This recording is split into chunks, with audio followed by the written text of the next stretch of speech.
Good morning. It is Friday morning and we are live at 83weeks.com real early in the morning, 7 a.m. Central, 8 p.m. Eastern. But we're doing it live, so we're ready for your questions with the Hall of Famer, ladies and gentlemen, the one and only Eric Bischoff. Eric, how are you, man? I'm good. I'm in Pittsburgh. Actually, I'm about 5 miles from where I lived when I was a kid and lived here in Pittsburgh. Penn Hills is where I lived.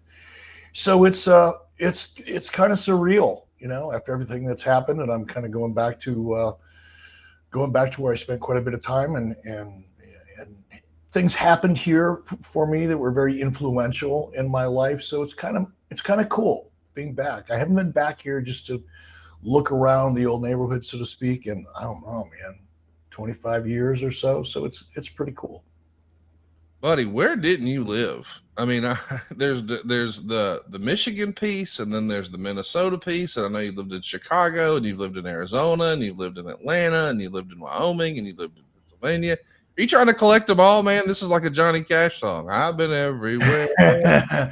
Well, what's funny is I only lived here in outside of Pittsburgh for maybe 2 years, but they were two really formative years. Like I said, I had a guy that lived across the street from me when I was like 13 or 14. He was like 25, 26. So he ended up being kind of a big brother to me at a really important time, I think, in my life. And he just had a lot of influence over me in a really positive way. It exposed me to some really cool things and did things with me that my dad wasn't able to do because of, he was paralyzed. So there was a limit to what my dad could do with me.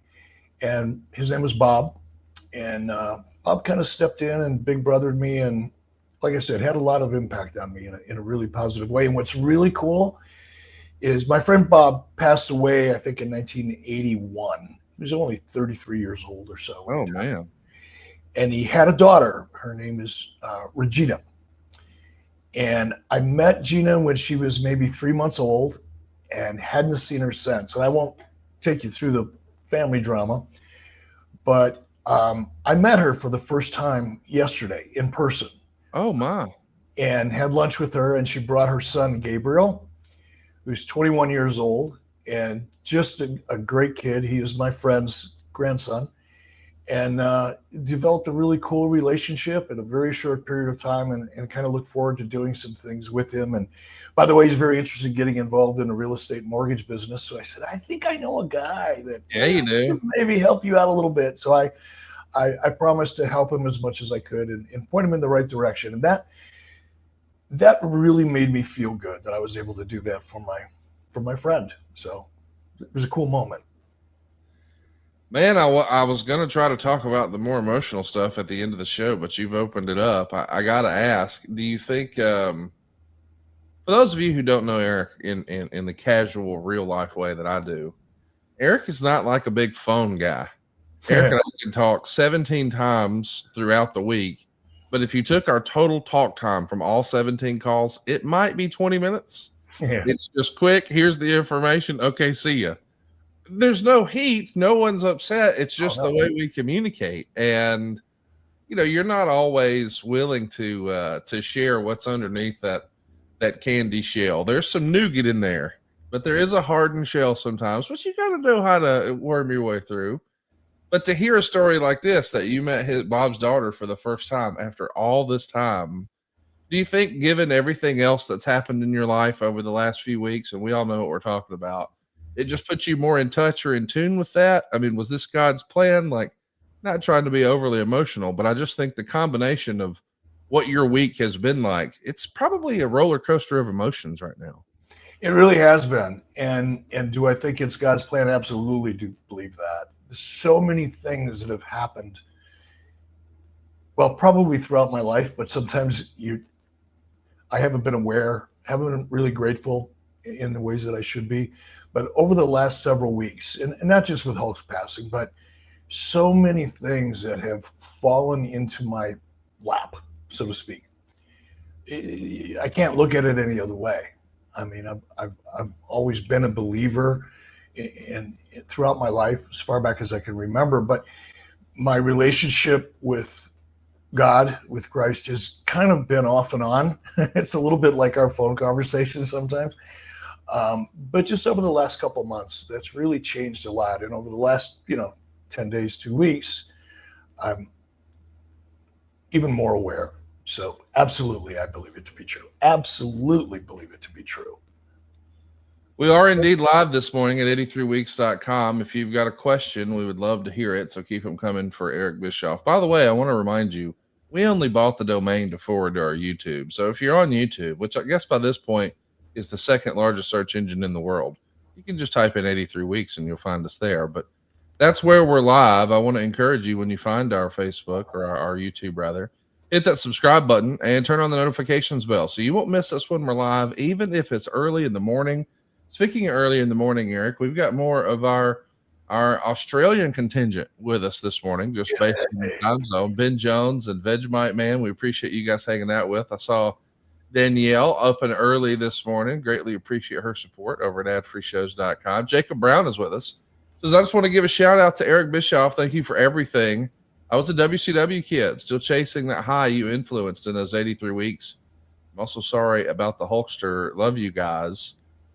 Our topic today, once upon a time, we had sort of mapped this out and said, hey, we're going to talk about licensing for WCW video games and the way all of that worked, all of your third-party licensing deals. We were going to get in the weeds on business. I'm going to make an executive decision, and we're going to punt that to next week because I feel like there's enough news. And, of course, what you and I attended earlier this week, I do feel like we should touch on a little bit. So if you're here for a licensing discussion or a video game discussion, I'm calling it in the ring, pal. We're going to talk about that next week. Make plans to join us right here. I do want to ask, as we're early on a Friday morning, have you had a chance to catch up on any of the WWE ESPN news this week? And I wanted to get your take. Well, of course, been following it. Like everybody else, it's hearing about it, reading about it through social media and coverage. I think it's overwhelming the pace of WWE's growth and their reach is just continuing to expand in such an amazing way over such a short period of time. If you just step back and you look at the WWE footprint globally, of course, Netflix. In terms of cable, I mean, ESPN. The reach is just it's incredible. I mean, Nick Khan he might have been one of the best assets WWE ever acquired. No doubt. Nick Khan is just an amazing individual. I don't know how much SummerSlam you had a chance to catch. I know for sure that you caught the John Cena main event. We'll talk about that in a little bit, but I couldn't help but be impressed with the way WWE has figured out all the different ways WWE has figured out how to monetize their platform. Every match had a sponsor, every replay had a sponsor, every dashboard. I mean, they were running commercials between commercials. Some of it was done to make it look and feel like it was a part of the show. Other times it was very apparent this was an ad. But I just feel like, hey, if we're talking about maximizing our revenue, I think they figured that out. And of course, we know that what WWE is all about is delivering shareholder value. Who better to be at the helm than Nick Khan? He has negotiated some unbelievable deals. As a reminder, for the past several years, we've all been watching here in America. We've been watching the WWE PLEs and their archival content like old Nitros and WCW Saturday Night and things like that for NBC Universal's Peacock. Now, Peacock had struggled to find an identity prior to WWE coming on board. They had never made money. I don't know that that's changed. Netflix has still been the real leader in streaming, and for a long time, they were kind of puffing their chest out that they were the only streaming service that was profitable. Well, Peacock was paying $180 million a year for these WWE PLEs, and it was guaranteed. And at the time, that felt like a mind-boggling great deal. As you'll recall, once upon a time, they were trying to hoof it on their own, maintain and manage the WWE network for $9.99, and I think they moved that price point around a little bit. But it never really got the adoption that we expected. Ultimately, Michelle Wilson and George Barrios, I think, would see things differently than Vince, and they wound up leaving the company. And a lot of people pointed to the WWE network as a result of that. I know nobody's really talking about that right now, Eric, but do you remember or did you hear any inside knowledge about the WWE network with regard to Michelle Wilson and George Barrios way back when? I never really did. I never had any visibility into that side of WWE's business. And although I obviously knew Michelle and George, had very little, if any, interaction with them other than social ones, in and out of the office. But no, I had no real visibility into any of that.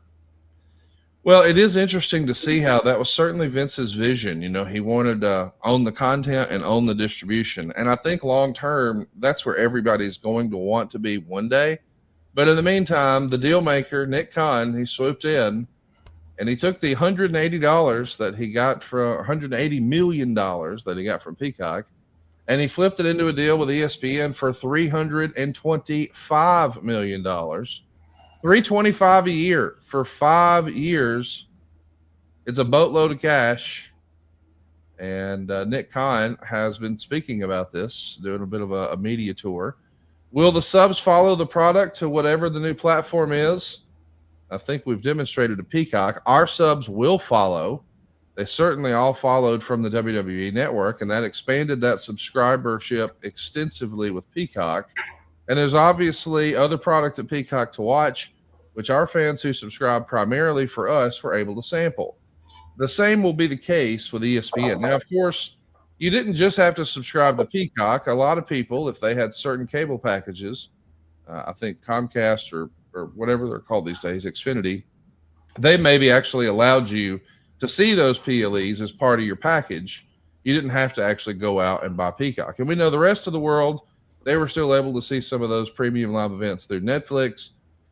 But this was a big deal because all of a sudden a lot of people assumed, hey, they're going to be selling ESPN Plus, and that's what they did once upon a time with UFC and a lot of other content. And a lot of fans seemingly were upset about a potential price increase. But it looks like there's been more data come out and more to the story that maybe ESPN intentionally didn't reveal right up top.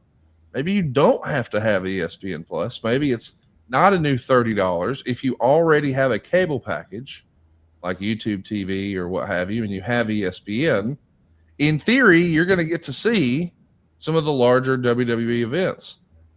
And man, you want to talk about just a total about face from what I think the original vision was. I mean, we were trying to escape pay-per-view and deliver a subscription base, but now everybody who has ESPN might be able to see it. Like, this feels like a really doggone big deal if you're talking about expanding the audience beyond the diehards and into the more casual fans. What do you make of this, Eric? I was a little confused on the pricing situation and what was available and not, and still a little cloudy, but I haven't really had time to dig into it and read as much as I should to comment on it. But if indeed the WWE PLEs are going to be available to current ESPN subscribers without additional cost, it's almost hard to comprehend. If you look at the pay-per-view model, keep in mind, before the OTT over the top network, before the streaming platforms, pay-per-view, when things are going great, was roughly 25% of the revenues of WWE. It certainly was WCW. And when you think how much that part of the business has changed, it's really no longer a revenue stream because of the way the PLEs have migrated to the streaming platforms and now at ESPN. It's absolutely amazing to me from a business perspective, just the evolution of that massive part of the overall WWE revenue stream. And what you touched on briefly is reach into the mainstream. I've been talking at least about how impressed I am at how mainstream WWE has become over the last several years. And this just pushes it further into the mainstream. And I think the exciting part of it for me, as the guy who's more interested in the business of the wrestling business than I am what goes on inside of the ring, I think this move, not only is it going to reach more people, but I think it's for those holdovers, those people in the advertising industry that are still somewhat reluctant get into the WWE business or to market towards that WWE audience. that shit's going to change fast.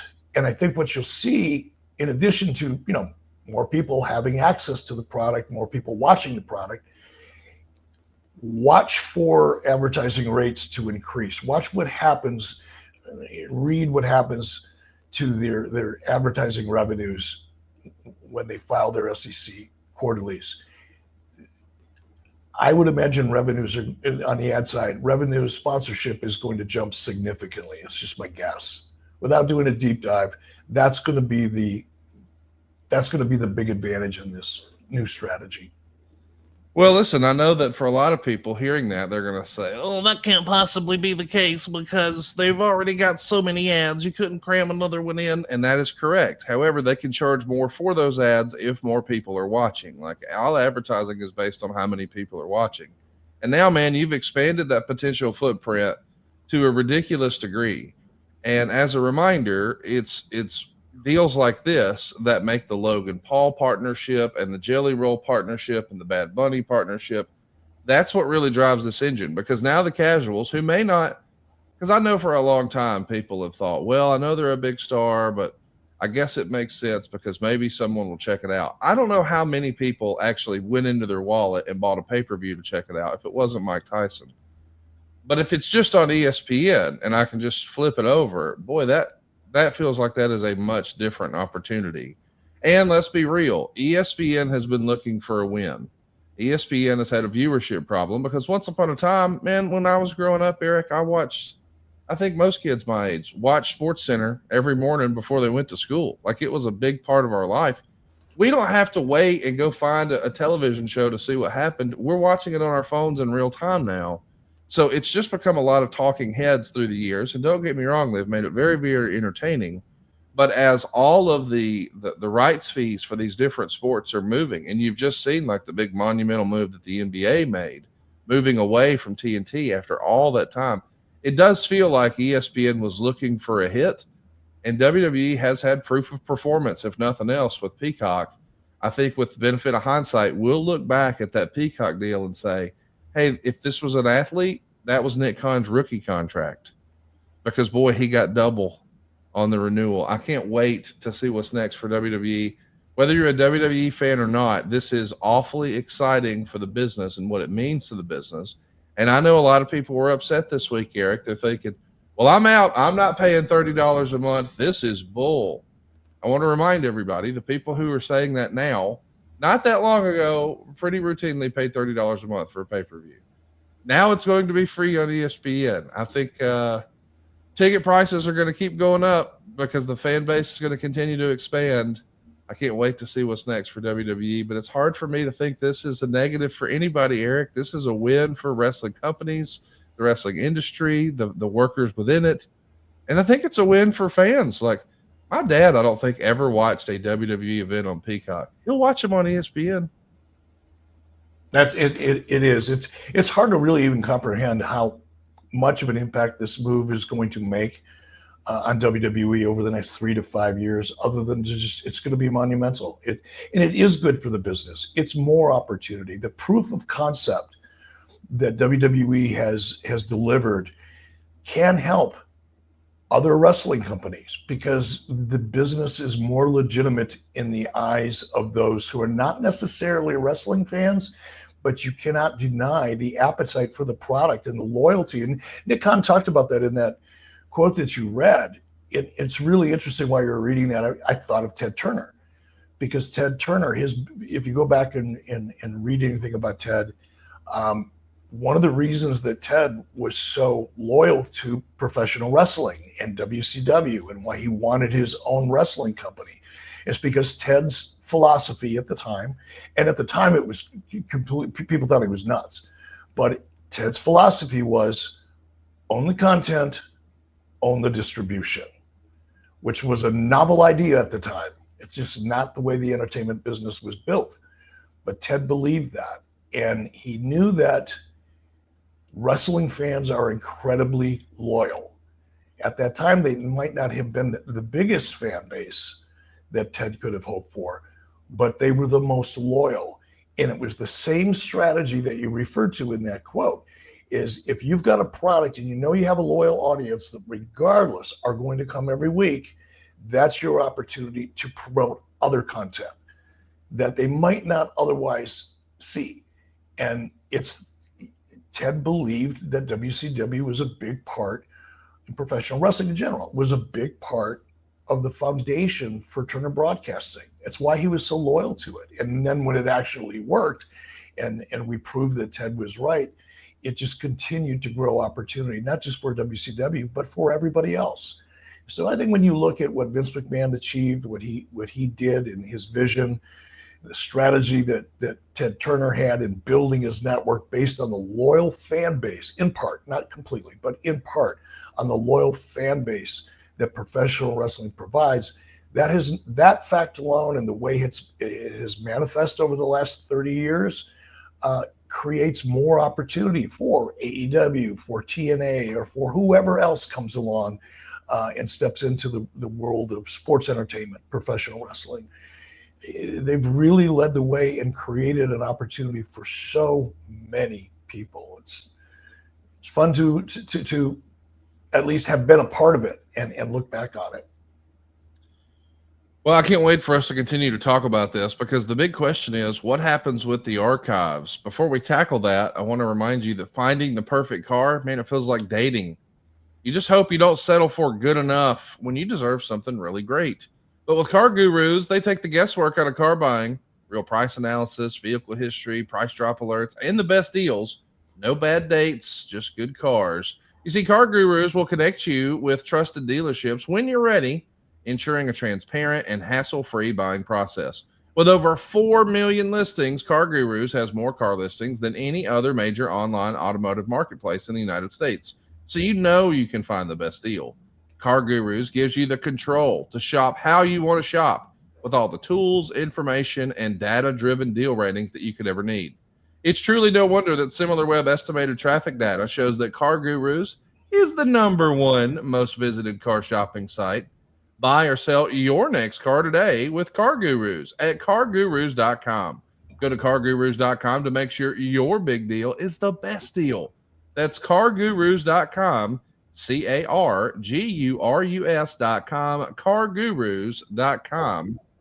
Eric, I know I'm pitching a fastball here. I'm going to put you on the spot. Uh-oh. Do you think that we've seen the end of the content that we have enjoyed from a nostalgia perspective? Previously, we all had to go chase down old nitros on news groups or on YouTube or something like that. And I my buddy Clint assembled multiple external hard drives. I'm talking terabyte after terabyte after terabyte of old wrestling footage. And when the network rolled around in 2014, we thought, well, this is kind of obsolete now. It's all right there. Now, we didn't know we would be frustrated with them not licensing all the old music, but that makes sense. I get it. But then when it migrated over to Peacock, I was frustrated with the way it navigated. I just did not like the framework of the app, if you will. Like, why am I calling WrestleMania Season 3? You know, that sort of stuff. Yeah, it was awkward. But now people are wondering, oh no, is it going to ESPN? Where will it live? And I almost wonder, have they been posting, they being WWE, pronouns, pal, have they been posting so much archival content and calling it the WCW Vault and the WWE Vault and all? I think they're moving to YouTube. I think a lot of the old school stuff is going to get rolled out on YouTube, and it could be yet another app that generates revenue and works almost as like a way to sort of have a storefront to casual or lapsed wrestling fans. Because I just mentioned a minute ago, YouTube is now easily the #2 largest search engine behind Google, at least in my opinion. Everybody I know either Google something or they YouTube something. Hey, I need to build a deck. Hey, how do you rewire so-and-so? They just go to YouTube, and it's like an institutional knowledge thing now. I wonder, do you think all this archival stuff winds up on YouTube, or is Nick going to announce another deal, or is it still going to be on Peacock? Do you think they move it over to Netflix? What's next? What do you expect if you had to bet? It would be a random bet because I'd have to spend some time to really dig into that. But my gut tells me it's going to go to YouTube. It's easy. It's profitable. I don't know what the revenues are that YouTube is providing to WWE, but I know that they're significant. I know their WWE footprint on YouTube is massive. It only makes sense. I think YouTube is becoming the go-to for people like me when I'm looking for something. And it's funny, I was a late adapter. I didn't really get into YouTube at all until we started posting our stuff on YouTube and started learning a little bit about it through our partner, Aunt Evans, and really looking at it is massive. And I would imagine it makes sense that archive will end up at YouTube. Does that make sense to me? I can't see another licensing deal with another network or another streaming platform just for the older footage, nostalgia type footage, archival footage, but I could see it finding its way to YouTube. Absolutely. I mean, I've heard through the grapevine that the old WWE network did not do numbers on the old stuff, but it did on the current stuff. And respectfully, I think that's one of the reasons that Vince reached out to Bruce way back when, because all of a sudden they were seeing spikes whenever Bruce and I would cover like Halloween Havoc 98. At the time, they used to report like, hey, here's the most watched things on the top 10 for the last week for WWE Network. And it would always include some old archival show that Bruce and I had covered. And I got to think the powers that be were like, hey, why is everybody randomly watching that? It's not an anniversary. There's no news that correlates to this. Why would it be now? And ultimately, we know Bruce is back and having a blast with WWE. But I'm saying all that to say, I don't know that there's a ton of value in the archival stuff. I think you really got to be a hardcore fan or perhaps a lapsed fan. So I think it makes a lot of sense to put it sort of out in front of a paywall and let anybody see it anytime on YouTube, because it could help perhaps set the hook. I don't say that to be funny, but how many times, Eric, do you and I hear, and we're not trying to pat ourselves on the back, but we'll talk to someone who will be like, oh, I just didn't watch wrestling. I just fell out of love with it. But then I started listening to your podcast, and now, man, I'm back in. I just watched AEW the other night. Like, we have helped reintroduce through fans who didn't care about the modern show, but wanted to relive the nostalgia. And then slowly but surely they get back into the current product. That was my story. And I think a lot of fans are that same way. So I'm saying all that to say, I don't think it's an accident that a lot of us a few months ago were like, man, how cool is it out of nowhere? WWE just started posting stuff on YouTube. They were running a test, Eric. They were doing a sample to see. I mean, hey, why not? It doesn't cost anything. Throw something up, see what happens. I feel like they're getting a little momentum, and now they've got their number. They've made their decision. But I don't think them just randomly posting stuff earlier this year was a total accident. They were running tests. It makes sense to me. It's kind of it's a proof of concept, which is a great when you have the luxury and you can be patient and test out different strategies before you throw in, all your effort behind it. It's a great opportunity. And I think you're exactly right. It was a proof of concept opportunity, and everybody went, that works. Let's do more of that. And I don't expect you would know, but by chance, because you kind of a walking encyclopedia of statistical and financial information from time to time, do you have any idea what the revenue is from YouTube for WWE? Have you looked at that? I don't. We could probably get Aunt Evans on and he could back into a number, but I know it's got to be fairly decent, because you have to appreciate most of that footage. They don't even have to edit. They've already got it ready to go because they've prepared it for the different networks. So in theory, it's a series of downloads, uploads, descriptions, and thumbnails. I mean, there's not much to do. So it does feel like it's a relatively low cost lift. And, once you put those for sale signs up, because that's kind of what these different thumbnails are and these different files are, they can live there forever and ever. Amen. So we'll see how they continue to sort of fund the feed, as I might say, and continue to upload data. But what I was really, and again, I know we spent a lot of time talking about this, but this is major news. I was kind of taken aback at how fast Peacock responded. I don't know if you saw, but Peacock, on the heels of losing WWE, announced, guess what? Prices are going up. Instead of $7.99 a month, it's going to $10.99 a month. If you get Premium Plus, that's going from $13.99 to $16.99. And your premium annual pricing goes from $79.99 to $109.99. And your Premium Plus annual goes from $139 to $169 price hikes all around the board. Peacock is preparing themselves for a mass exodus from WWE fans, and they're trying to mitigate that loss and reporting a really bad number. That's the only thing that makes sense to me. What say you, Eric? Absolutely agree with you. It's going to be interesting 6 months or a year from now what their revenues look like and what those numbers look like, because if you're mitigating your loss, as you put it accurately, I agree. But if you're raising your prices to mitigate the loss of one of the most popular forms of programming on your platform, I think the backlash is going to be interesting to watch. I mean, it's, hey, I got an idea. We're going to charge you more money for your meal, but you don't get any veggies. We're going to take out the veggies and just raise the price on the steak. It's like, what? You're going to do what? I think there's a limit. I don't know what the limit is, but at some point people are going to have to draw a line, because it is getting a little ridiculous. Just, I'm looking at my own streaming bills. You know, we've got them all, pretty much all of them, and they just creep up every few months, or once or twice a year. You don't really notice it. $2 here, $3 there. It's kind of irritating. But then when you go back and you look at your bill from the previous 12 months or 24 months, you're spending a lot of money on entertainment, and it's just continuing to go up. I got to tell you, I really dig that show on Peacock, Poker Face. But if there's no WWE and Poker Face is not posting new episodes, my wife and I don't watch Peacock otherwise. I never watch it unless I'm doing something with you that requires me to go back and look at some old footage, and refamiliarize myself. It just doesn't. Peacock just doesn't have anything to offer to me, really, that I'm that interested in.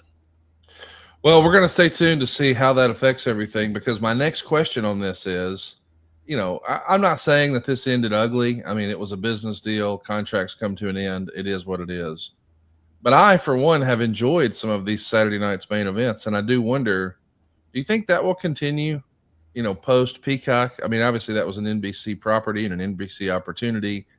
I've enjoyed the nostalgia of Saturday night's main event, but if WWE is sort of moving on from NBC Universal as a part of this Peacock deal, what do you think happens to Saturday night's main event? Will we finish that up with the John Cena last match at the end of the year, and that's it for Saturday night's main event for a while? What do you think? I guess it's possible, but I think what will determine that is how successful Saturday night is. If it's delivering numbers and they're able to sell ads in that show, it's money talks, and hurt feelings and egos and everything else goes out the window. If it's delivering from a financial perspective for NBC Universal, they won't be able to afford to walk away from Saturday night because their feelings are hurt. It's all about the numbers. Well, I want to hear from you guys. Did you subscribe to Peacock? Are you going to keep your Peacock subscription? How do you feel about ESPN? We're live right now on YouTube. I want to hear your feedback. And while you're letting us know, we do have some questions that have already come in, Eric. Let's hit some of these. Oh, how about this? A little love here from Angry Duckling, who says, ripping the damn urinal or the mirror off the wall in the bathroom as a weapon in WCW Backstage Assault was always my favorite, Eric. God bless always, Eric and Conrad. He's getting ahead of our conversation next week about video games. We called an audible today to just talk about the news and notes. But in advance of us talking about video games next week, Eric, did you ever play personally with Garrett? Because I know Garrett would have been in the gaming age. Any of those old WCW games? Do you remember there being one in particular that he really was fond of and liked? I don't. I just, I guess because of my age, when video games were first becoming a big thing in wrestling, I was kind of out of that market, out of that demo, so to speak. I just didn't really have any interest. And although my son did, and obviously my son's friends played a lot of them, and it's all they talked about for a long time, I just never really sat down, still haven't sat down and actually played a video game. I mean, it's never been my thing. Vegemite Man says, hey, Eric, what wrestler biopics would you be interested in seeing, and who would play Eazy-E in a biopic? I know once upon a time you had some conversation about doing the Hulk Hogan piece. I know you and I both kicked around, almost 6 years ago, how great a Pat Patterson bio would be. Have you thought about other potential interesting subjects? I mean, I think once upon a time you liked Sputnik Monroe, maybe. Was there somebody else? Yeah, the Sputnik Monroe project was something that I was really hoping to get off the ground. I was working with an actor by the name of Nick Searcy. He was a very successful actor. He was a character actor. We've seen him in a lot of stuff. I first became really aware of Nick before I ever met him in a series with Timothy Oliphant called Justified. He was the co-star on that series. It was just a great character actor. And of course, I've seen him in a million things since then because I'm more aware of him now.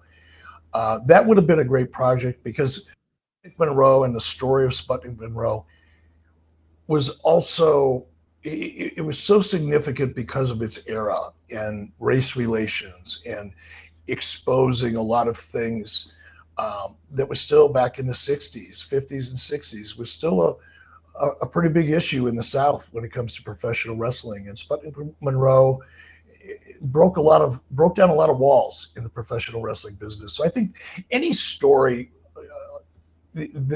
first of all, I think if you look at most of the wrestlers that I've ever come into contact with, at least, that have made it big, if you go back and learn their story and retrace their footsteps and how they broke into the business and the things that they went through, I've never heard a story yet that wasn't fascinating, just some of them more so.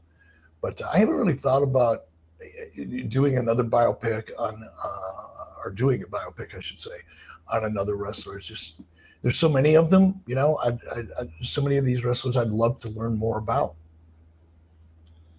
DJN says he can't wait for the video game episode next week. DJ says, yes, I will cancel Peacock after seeing his last match on Saturday night's main event. And I will not subscribe to ESPN. I wonder if DJ has cable. I think a lot of people that are my age still maintain some sort of cable so they can watch their local news. And I know you can get your local news from your local station's Facebook and all that stuff, but I don't know. I still keep it for weather and news and information locally.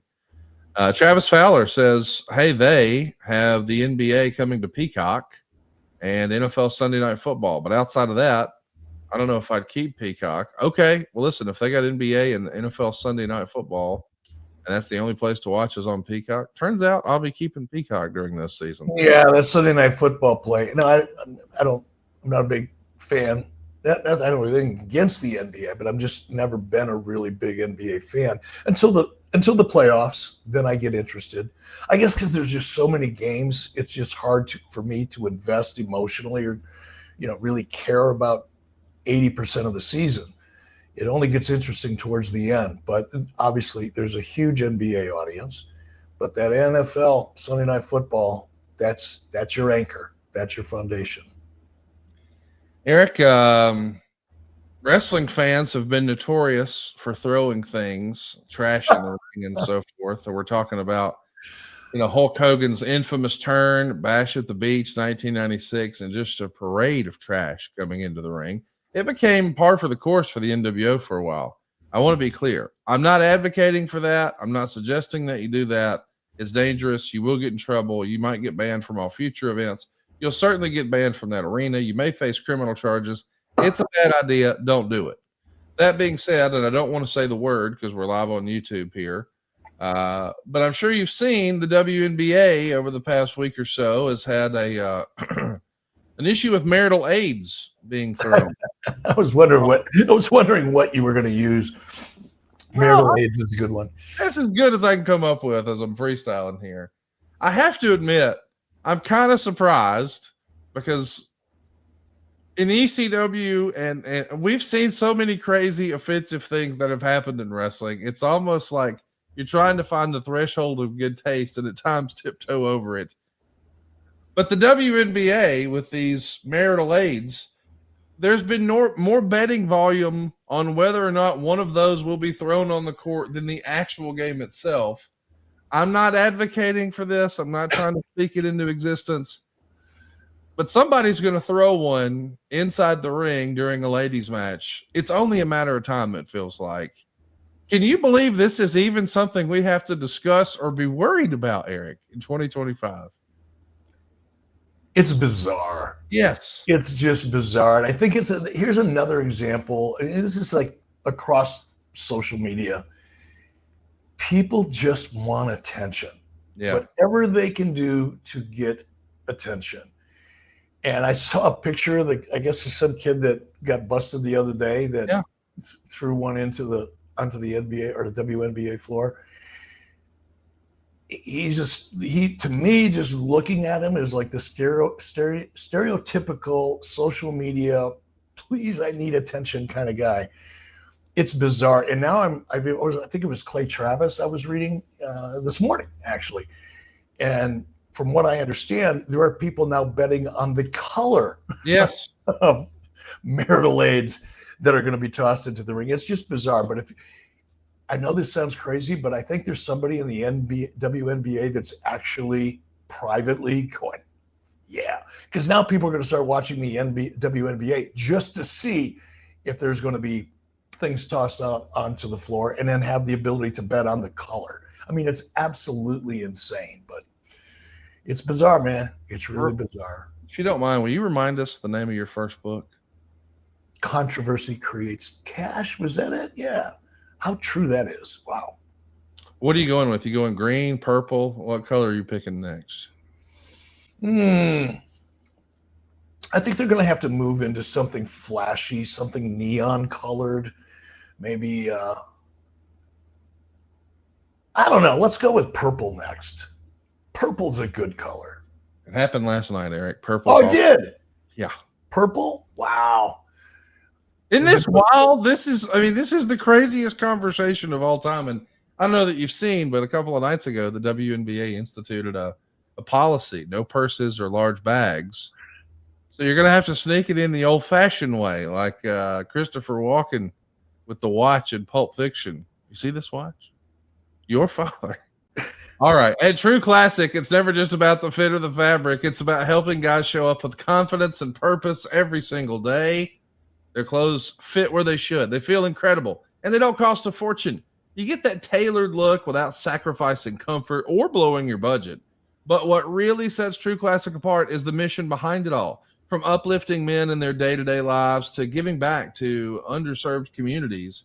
And yes, even making you laugh with ads that don't take themselves too seriously. You see, True Classic is a brand that leads with purpose. And I've been rocking True Classic for a while now. And man, you can feel the difference the moment you throw one on.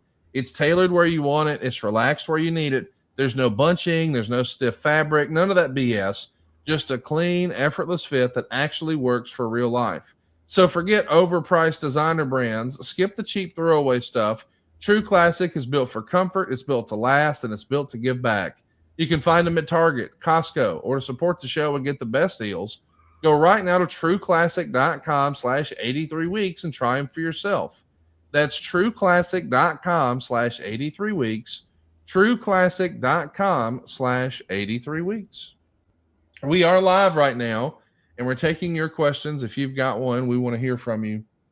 Lots of fun comments in the group chat. I see Paul Warwick saying, thank God for YouTube and being able to watch old WCW pay-per-views. Burner is joining us from India this morning. We greatly appreciate that.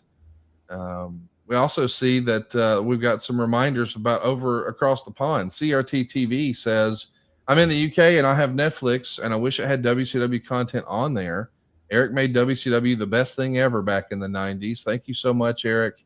Rest in peace, Hulk Hogan. Lots of folks well-wishing Hulk Hogan here.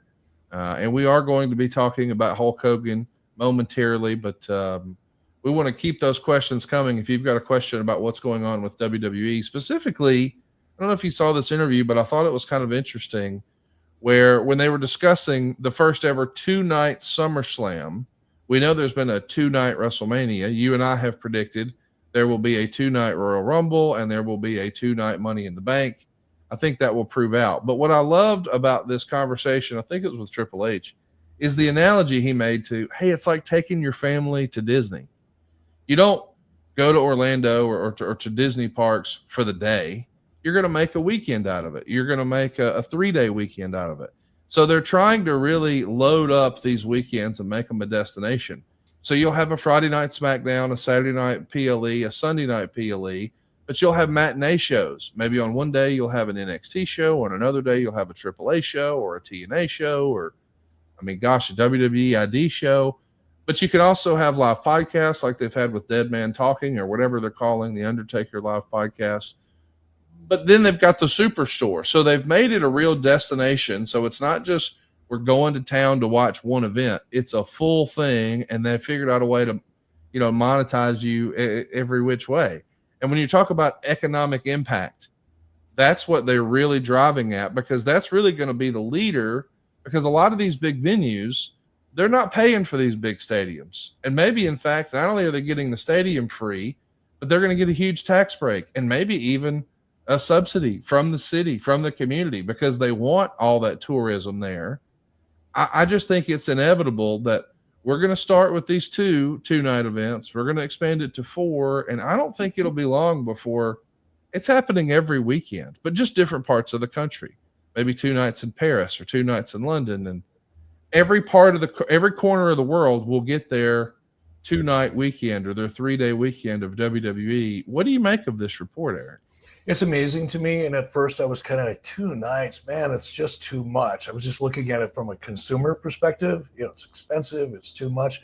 But when you step back and, take a look at the big picture and the rights fees that some of these cities are paying to have WWE come in, those fees are only going to increase because the economic impact is going to be extended over really 3 days. Truth be known, because you come in on a Friday for a Saturday and a Sunday show. So you've got 3 days of activities that people are coming from all over the world to experience. And it is like a traveling theme park, isn't it? Because there's so much to do. There's so many offerings, different types of wrestling, the WWE stores, you put out all the different, the autographs, the meet and greets. There's just so much to do that are going to keep people busy and keep them spending money. And all of that money benefits the local community, which means WWE is going to be making even more money on their rights fees for their events. It's fascinating. I do want to ask, the entire internet wrestling community has been talking about WWE UNREAL over the last couple of weeks. I think it loaded at the beginning of last week, but I know you've been traveling left and right. You've had a lot of big irons in the fire. You lost one of your closest friends. Have you had a chance to catch any of WWE UNREAL, and what'd you think? I have not yet. I will. It's a very interesting move to me, and it's one that I fully support, by the way, just to throw my opinion out there. I think the more people have always been intrigued. How do they really pull this off? But I think when you get behind the curtain and you learn the process, it makes you more interested in the final product. Now, not everybody's the same. Some people don't want to know how the sausage is made, for example. But if you look at the NFL. Back when what was it, HBO, and they started doing the preseason kind of reality shows, the Doc Follows that show you the inside and what it takes to make the team and what that process looks like. It informs you and entertains you. I coined the phrase edutainment because that's the way we're approaching Real American Freestyle. We know that, freestyle wrestling, for example, is a sport that most people are aware of. It comes around every 4 years in the Olympics. And of course, once a year, you've got the big NCAA finals that are on ESPN and people get exposed to it. If you're obviously an amateur wrestler or a friend and family of an amateur wrestler, you know what freestyle wrestling is, but you don't know much about it. And I think the more we can edutain the audience and help the mainstream audience who isn't a part of one of those groups and is pretty familiar with it, the more interesting it's going to be. Just like it was with the NFL. I think the HBO, the Doc Follow that was going, I can't remember the name of it. It educates, it entertains, and connects the audience to the product even more. Look at here's a better example, much better example. The reality show that UFC put together, I think, was the turning point for UFC because you learned more about the sport than you would simply watching a UFC pay-per-view. And I think the same thing is going to be true with wrestling. I think that if you've got people who are kind of on the fence, not really a fan, maybe you watch WrestleMania once or twice a year, but now that you're going to let them behind the scenes and they're going to learn more about the process, they'll become more engaged in the brand.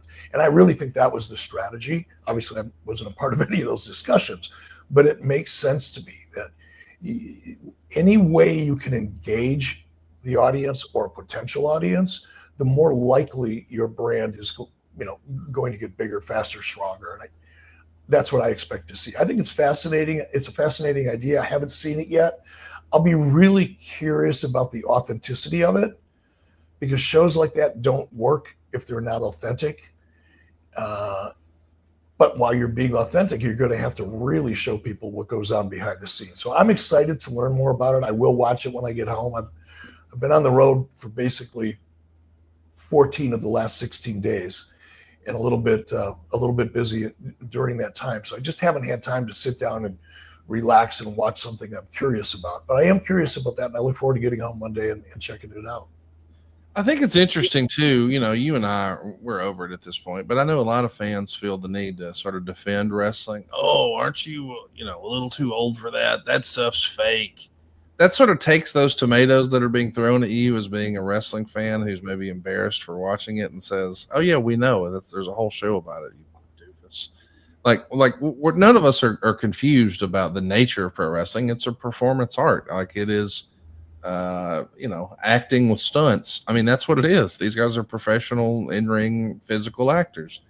And I think that we're getting a peek behind the curtain for that. Sort of opens it up to less scrutiny and more intrigue. But Paul Heyman is a guy who's on record as saying he kind of struggles with it. He says, it's a reality of the industry today that I have to accept.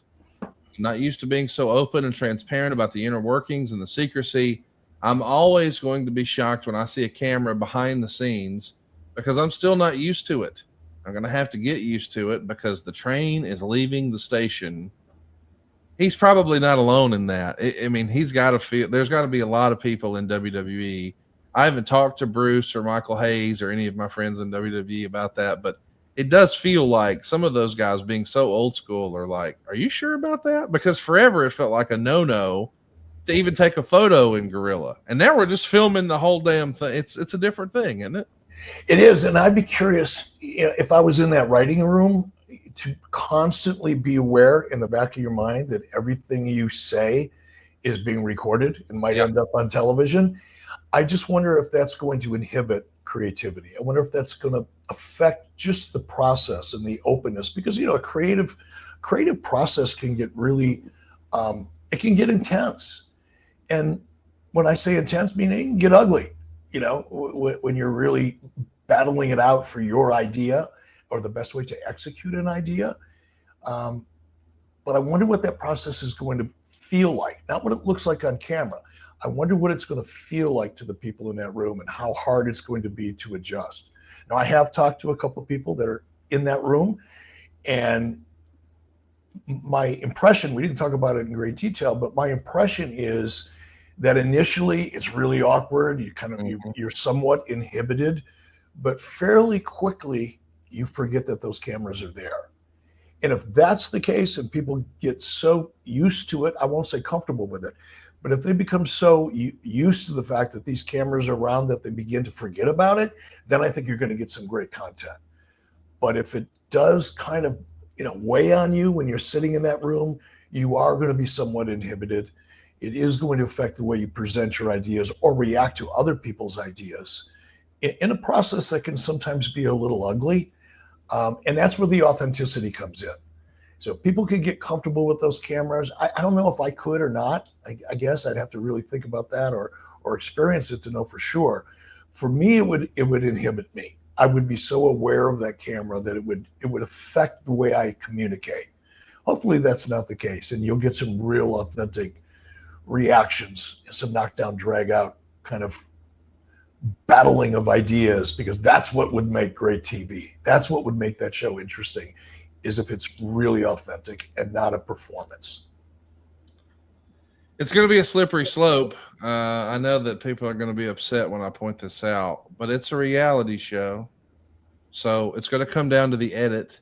In a reality show, you need people to pull for, you need people to root against. You're going to have, things that people have to overcome. Like, even if you're trying to tell a positive story, you're going to have to overcome some negativity. And so in this bubble that is the internet wrestling community, at times, people can get pretty polarizing and pretty defiant in their opinions because they saw a snippet. So I'm just going to say I was aware of there being some things that were edited that certainly frame or slant narratives one way or another.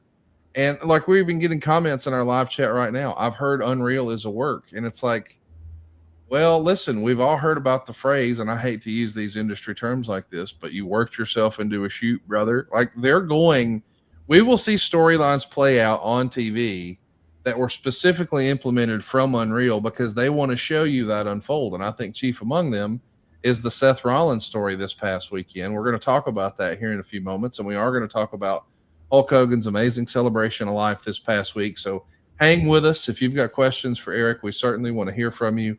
I am curious, though, when you think about reality shows, Eric, you've produced a lot of those, and I'm not going to say that they're all BS, but I am going to say I understand that they're entertainment.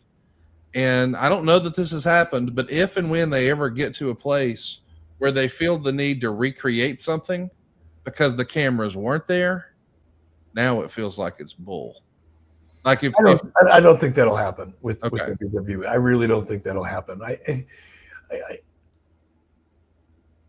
In the reality shows that Jason Hervey and I produced together, and I think this is probably, at least it was true back when we were producing reality. The reality shows have changed a lot. They've morphed quite a bit over the years.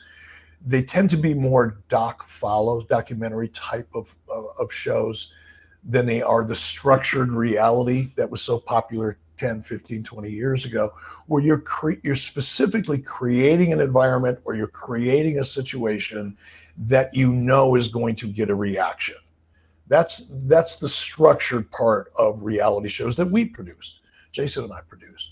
I don't know that that's the case now. I think the tendency for successful non-scripted shows, or reality shows if you prefer, is more of the doc follow style, and that is a much less structured format than what most people think of when they think of reality shows.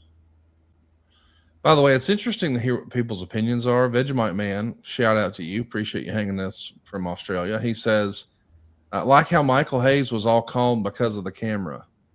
I think the perception of Michael Hayes from Mr. Vegemite Man is that he's just this crazy, out of control character. Hey, he was when he was a member of the road circus known as the Freebirds, but he's not a crazy, like, the idea that that's the perception of Michael Hayes, like, that couldn't be further from reality of Michael Hayes. Well, when you see Michael Hayes, your first impression, you're going to go, wow, that guy's got to be half nuts, just because the way he dresses. Well, he is half nuts. That's true. Yes. But when you watch him work, and I've had a chance to work with Michael in WWE on the creative side of things, he's a very level-headed. He's not nearly as emotional and over the top as you would expect just seeing him walk down the street, right? He looks over the top, but he's really pretty professional, and maintains a pretty civil decorum, a professional decorum when he's behind the scenes. So I think it's, like you pointed out, it's one of those things that you see, you hear about stories, and you assume that guy is, Michael Hayes is the same way he was 30 years ago when he was out there, wrestling, and you've heard all those stories. You assume that he's the same way 24 hours a day, and he's not. He's very professional, understated, with a strong opinion and just a wealth of experience, which is why he's still there. He's not there because people just like hanging out with him. He's there because he's a very valuable part of that team. But he's much more professional than people would suspect he is. Paul Warwick is with us here live, and he says, would Eric have done this if WCW survived? So let's, in an alternate timeline now, WCW wins the war, WWE goes down, and now in an effort to keep fans engaged, you've got an opportunity to do WCW Unreal. You're going to show what's happening behind the curtain with Mike Graham and Kevin Sullivan and everybody else who's there. Would you have allowed this, do you think? Would this have been something you would have been in favor of? I'm not saying in 2001. I'm saying now in 2025 if WCW was still kicking. Absolutely. For the same reason as I explained with UFC and the Ultimate Fighter. Here's an example. If 20 years ago you were to walk into a sports bar and you pulled 10 guys off their bar stool, took them outside and say, look, I've got $1,000 in my pocket for any one of you who can explain to me what a rear naked choke is. I may have used this before on this show. 20 years ago, you would have gone home with that money in your pocket, right?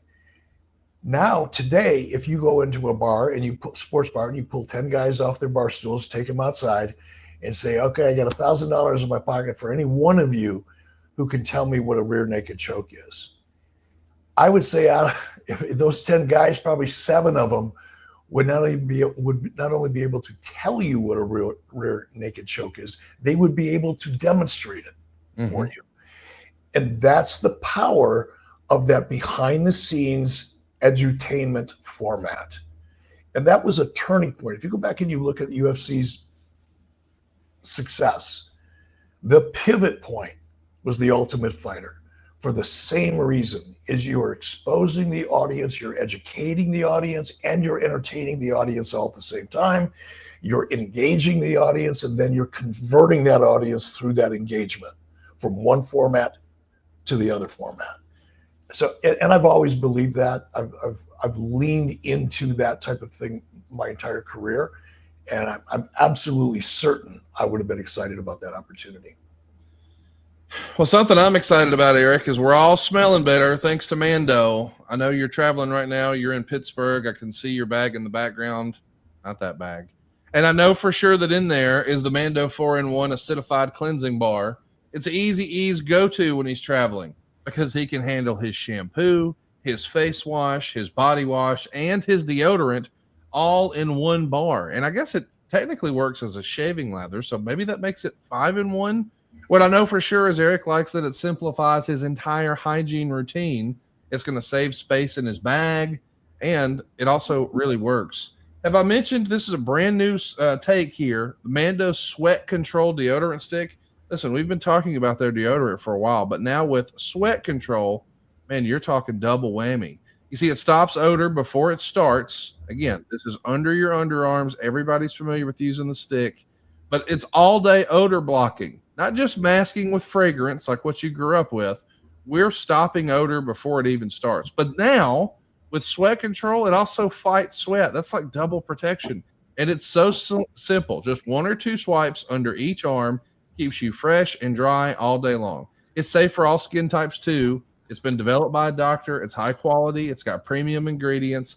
And every ingredient serves a purpose. There's no fillers or junk. They really do feel like less is more. To be clear, this is not your average deodorant or antiperspirant. This combats sweat. It stops odor. It respects your skin. And Mando holds up even in the heat. And I got to tell you, in Alabama, man, it is humid AF right now. But I absolutely love Mando because I know not only am I good today, hell, I'm good for 3 days. Because Mando was created by a doctor who saw firsthand how normal BO was just being misdiagnosed and mistreated. And now it's been clinically proven to block odor all day and control odor for up to 72 hours. You've heard me bragging about the solid deodorant stick, but they've also got a spray deodorant. And yes, it's aluminum free. It's ideal for those hard to reach places. You know where we're talking about, maybe the back 40. All the products are baking soda free. They're paraben free. And you can choose from a variety of fresh scents like bourbon leather, like clover woods, like Mount Fuji, like Pro Sport. Not to be funny, but guys, we're not talking about just under your underarms. We're talking about down yonder. It's been proven to control odor better than just a shower with soap alone. And if you're ready to try America's #1 whole body deodorant formula right now, well, you're in luck. You can find them in Walmart and Target and all the other retailers across the country. But for the best deals and to support our show, go to shopmando.com. That's where you'll find Mando's starter pack. And we think it's perfect for new customers. You get that solid stick deodorant, but you also get a cream tube deodorant. Now, I know what you're wondering. Cream tube deodorant? Where am I rubbing cream? You're rubbing it in the other places on your body that smell. not just your underarms. You also get 2 free products of your choice, like mini body wash and deodorant wipes, and you even get free shipping. And right now is a special offer for our listeners. New customers can get 20% off site-wide with our exclusive code. Go use the code right now, 83 weeks at shopmando.com. You'll get 20% off plus free shipping at shopmando.com. That's shopmando.com. Please support our show and tell them we sent you. Mando's got you covered. Protect your pits and smell great doing it. Hey, so we're talking a little bit about WWE Unreal, and just momentarily we're going to be talking about SummerSlam, specifically night 1, and then, of course, we're going to talk about night 2. But Nathan, 93 Baker, wants to know, is kayfabe dead?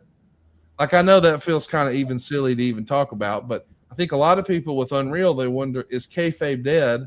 And I would argue, no. You just saw what happened with Seth Rollins.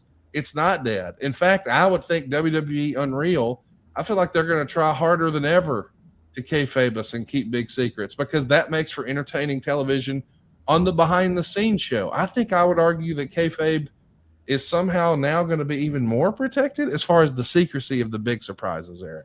Absolutely, 100% guaranteed with that.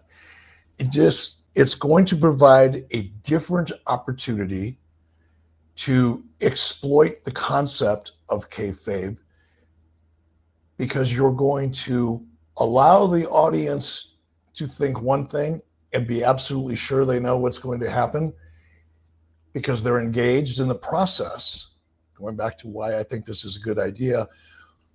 And that will only provide more opportunity to shift gears and to exploit the fact that the audience is 100% confident they know what's going to happen because they were exposed to it, and surprise them with something completely different. I think it's going to enhance opportunities to take advantage of the concept of kayfabe that don't currently exist. And you're absolutely on the money referring to the Seth Rollins thing. I mean, they swerved everybody on that one. It was an excellent example, and I think you're going to see more of it. Now, I know there's going to be some smart ass out there, Eric, who's going to say, well, they didn't fool me. I always knew he was cashing in. Just because you know what the end of the movie is doesn't make it a bad movie. For instance, I don't know if you heard, but Titanic did quite well at the box office, and nobody had a different ending in mind. They all knew that boat was going down at the end, but they wanted to see it. And I think that's what we were looking for with the CM Punk Seth Rollins story. They've been planting these seeds again, even inside of Unreal. CM Punk is talking about how, hey, Seth Rollins reminds me of me in 2013. But our story doesn't start there. Back when he was first trying to get in the business, he wanted me to train him for free. The entitlement on this kid, blah, blah, blah. And then, of course, we see he comes out after CM Punk 30 minutes after a brutal match with Gunther, one that was fairly polarizing. I don't know that you had a chance to see that match. I know you saw some of night 2. Did you see Punk and Gunther? I did not. Well, I don't know if you've seen any of the controversy online, but I saw some people saying it was a terrible main event and Punk is washed and yah. And then the other side, like Dave Meltzer, he gave it 4.5 stars in the Observer. Like, he was a big fan of the match and thought it was a great match. That's just everyone's opinion. It is what it is. What is not debatable is it was a viral moment that everyone was talking about. Whether you loved it or you hated it, you were talking about the Seth Rollins reveal where he drops the crutches, takes off the knee brace. And I know some fans hated it, but I do think from a CM Punk storytelling perspective, how can he be the underdog, the voice of the voiceless, and all these things if he's also the champ? I would argue that the money for CM Punk at this point in his career from a storytelling perspective is in the chase. What do you make of that, Eric? I agree. I mean, the money is always in the chase, in my opinion, especially with a guy like CM Punk. While we're talking about CM Punk, I'm going to shout out to CM Punk. Classy guy. I had a chance to meet him for the very first time at Monday Night Raw when I was there for the tribute. And we had a couple conversations, but I'll just leave it at that. 100% classy individual. And really glad I had an opportunity to talk to him. Well, hang on. I do want to talk more about Seth Rollins, but you can't listen. You've been on this program for years, being very critical and making it very clear that you were not a fan of CM Punk. And then he had lots of shots coming your way too. And you guys see each other in person and just let bygones be bygones. Was it the gravity of losing an icon like Hulk Hogan that made you both sort of put your swords down? Or how does this happen, Eric? I don't think it was that. I think it was, again, here's a guy that I never met in person up until that point. Okay. And I'll just tell you what I said. City man, it's a pleasure to meet you. I've said some pretty stupid shit. Just want you to know I'm glad to have an opportunity to meet you in person. I'll give you my half of the conversation, and he can do with that what he wants yes. to. But yes. His reaction, the approach, the honesty is what made me a CM Punk fan. He's a very honest guy. Well, I've always, listen, I know he's a polarizing figure. I can only speak from my experience. We had a wonderful time working together at StarCast back in 2019. That was kind of his first foray back into wrestling before he did WWE Backstage, before he came back to AEW. And, listen, I had heard what everybody else would say. Oh, he's difficult to work with and yada, yada, yada. That was not my experience at all. He was a delight. Fans loved him. It was easy peasy. I really enjoyed my time with the real life Phil Brooks, and I'm glad you got to meet him as well, because it did feel like, on some level, you guys probably have more in common than you think. Yeah. Yeah. No doubt. So the big reveal, Seth Rollins. I know you said you didn't get to see the whole match, but I'm sure you saw the reveal. He's been walking around on crutches. Becky Lynch was posting it to social. There was a lot of whispers around about, is this a real injury or not? And I think they may have gotten Mike Johnson, because Mike was like, hey, it's disrespectful to the injury. You should be more respectful to Seth. He's sacrificed his body, whatever he said. So Mike was advocating for, hey, let's, respect the guy and his recovery. And then it's revealed when he drops those crutches and takes the knee brace off, it was the ruse of the century is what they're calling it. And of course, most people remember, like 11 years ago at WrestleMania, he cashed in on that main event where fans certainly didn't want Roman Reigns and they didn't want Brock Lesnar. Seth walks out with the world title, swinging the belt over his head. We recreate that moment, but now with almost a faction, because he's got Braun Breaker with him, and he's got Paul Heyman with him, and he's got Bronson Reed with him. This is interesting. I don't know that I'm all the way bought in on the faction just yet, but I am becoming a larger Seth Rollins fan with each passing day. I think there's an argument to be made that he's one of the MVPs of the entire business right now. What'd you think of the execution of this angle and this story that CM Punk in the building where he felt like he should have main evented way back in 2013, but old Helicopter Rock came in and took that match from him. He gets, quote unquote, stuck with The Undertaker, not the main event. He doesn't get his dream. Now he finally rights the wrong. He's main evented at WrestleMania. Now he's won a world title in that building, and 5 minutes later, he's no longer champion. I liked the story. What do you think? I love the story. I love the callback. The nod to history, setting this whole thing up. I think it kind of completes the story in a very unique way. When you have an ending like that is a direct callback, as you just laid out, to something that happened 11 years ago. That's the kind of detail and continuity that makes a good story a great story. I absolutely loved it. Just structurally as a story. Take the players' names out of it, doesn't matter. The way that story was set up, the way it's structured, the callback, because fans remember it just like you did. It's the nuance and detail in a story that makes, like I said, a good story a great story. Paul Warwick is with us here live, and he says, agree with Conrad. I hated Punk losing, but that shows it works. The chase is the way. AQ Talk says, I met CM Punk at a Make-A-Wish in 2011 while I was interning for La Prensa newspaper, which is a bilingual newspaper in Texas. He was a nice guy, and he took pictures with the kids at the hospital. It's interesting, man. I feel like there's more good people in wrestling than not.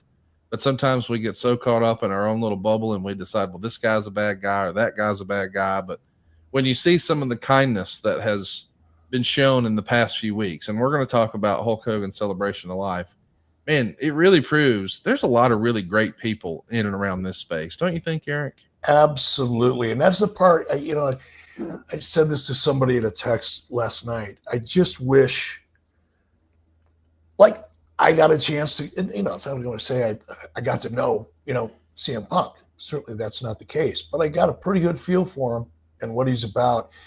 And I think when you actually get to know the person behind the character, you'd be surprised at just how solid some of these athletes are. They're solid human beings. Now, you've got some that aren't, clearly, but that's true in any business, in any profession, in any walk of life.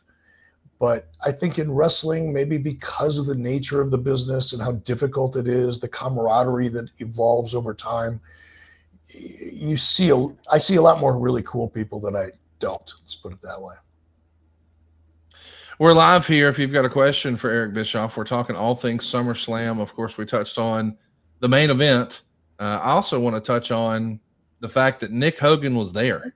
I was so excited to see this. You and I have talked privately now for, I don't know, several weeks about my hope that Nick Hogan would become more visible at wrestling events. And we saw he was at the Monday tribute to his dad. But I was so delighted to see him at SummerSlam, not just one night, but both nights. Like, hey, man, that's kind of cool. It really is, for lack of a better word, his birthright to be at a WWE show. And I appreciate that he was able to attend those. I know that had to make you smile, knowing that for all these years he was sort of outside the tent, and now seemingly it feels like he's comfortable going to WWE shows. I thought that was cool. I thought it was amazing. First of all, I just want to say I'm so proud of Nick. I've known Nick since he was 5 or whatever he was. He was just a little kid, so I feel like I've known him his whole life. For the most part, I have. And to see Nick grow into such a level-headed, mature, composed individual after everything that he's been through and the way he grew up. You grew up in a bubble, let's face it. And he was Hulk Hogan's son, and the world that they lived in was not a world that most people, have the ability to experience. But Nick is a grounded, level-headed young man, and I talked to Nick at the Monday Night Raw where he and I were together, and he thanked me for being up there with him because he said, whenever, and I don't think Nick would mind if I shared this. I try not to share personal stuff too much, but he said, Eric, I'm real glad you were here because every time I've been to a WWE event, I've always been there as Hulk Hogan's son. Yeah. I've never been to an event without my dad. This is the first time. And obviously the circumstances were extraordinary. He said, but I'm really glad I'm here.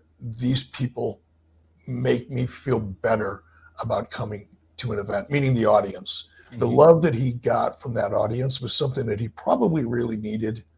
He might not have known he needed it, but he felt it, and he was so grateful to be there. So I suspect we'll be seeing more of Nick at WWE events, but really, really happy to see how he's handled the situation and just how mature and level-headed he is.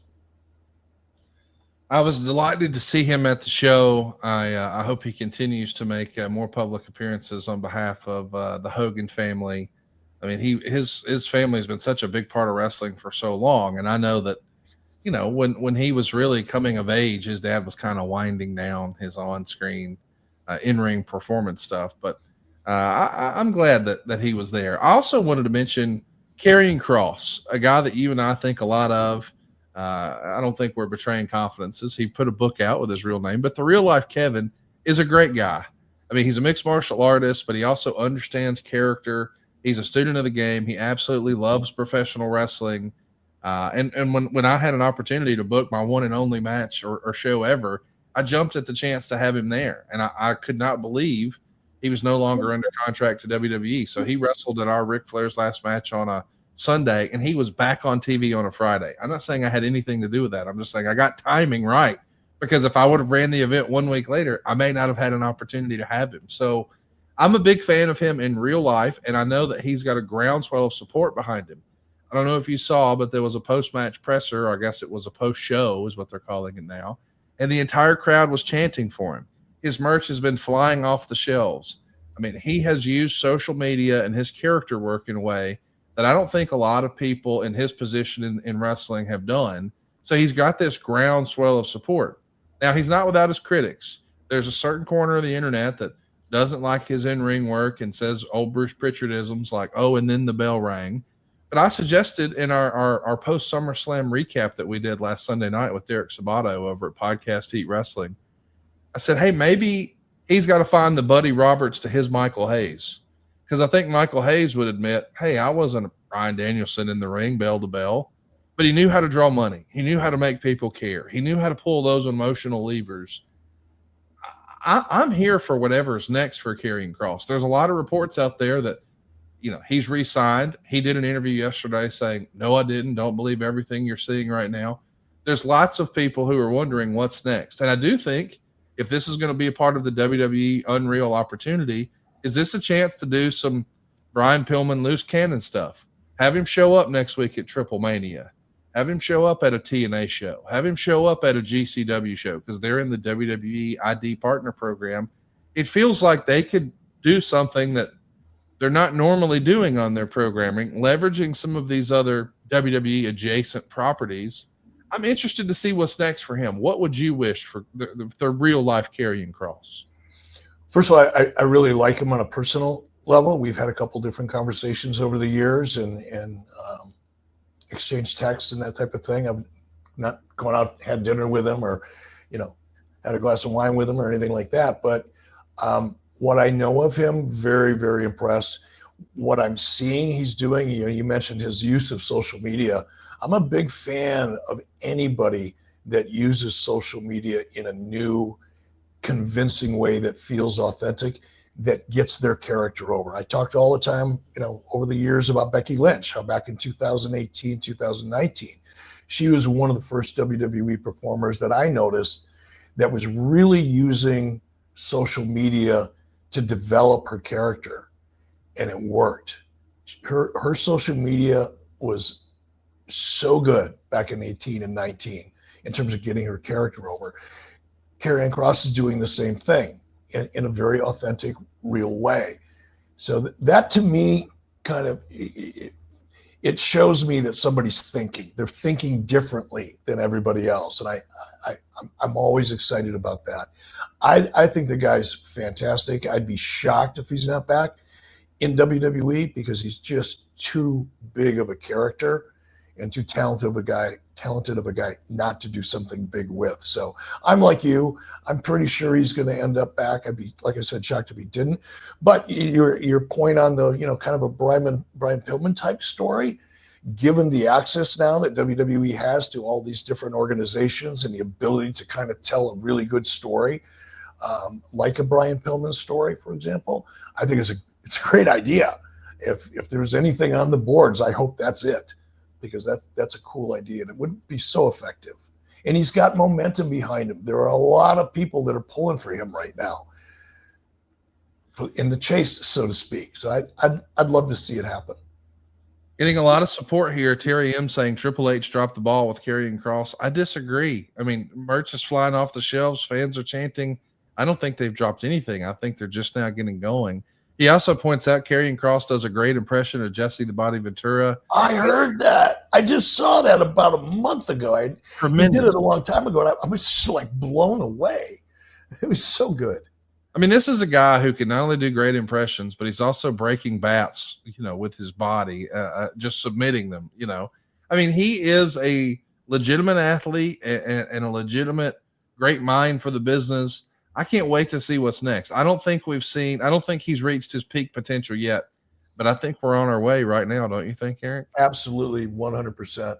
And the exciting thing is, I agree with you. I don't think he's reached his peak. I think we'll be on that ride with him here for the next year or 18 months, because I just have to believe that they're going to do something big with Karrion Kross. Maybe it's because I want him to do it, is why I believe it so strongly, because I want it so badly, but I think I'm right. When we sort of freestyled earlier this week with JBL about, hey, if he was to have like a group or a tag team or what have you, and he's looking for a Buddy Roberts to his Michael Hayes, who could it be? And one of the suggestions from the live chat was Austin Theory. And I don't know if you saw, but even Cove, who's with us here live, says, what are your thoughts on the Austin Theory rumors? The rumor is he's been removed from the WWE's internal roster. And it makes me wonder, I just don't think they're abandoning ship and cutting bait on Austin Theory. I could be wrong, but I hope that becomes a story with Karrion Kross and they're doing stuff sort of outside the tent. I don't know. Sign me up. I don't know what's next, but I'm excited to see what's next because I'm hopeful. It's funny, I mean, talking about his when you asked me this, do you think kayfabe is dead? And here's another example of how easy it is becoming for WWE to exploit the concept of kayfabe. All they had to do is take Austin Theory off the active roster. Yeah. Isn't that what happens when you get injured? Well, what's great too is they said it was the internal, so they didn't even pull him off the website. There was a report that he's off the internal, right? It's just there you go, and that one seemingly nothing move has now stirred up a lot of controversy. It's engaged the audience. It's encouraged people to share their opinions on social media, and you've got people talking about a character that they may not have not seen on television in a long time.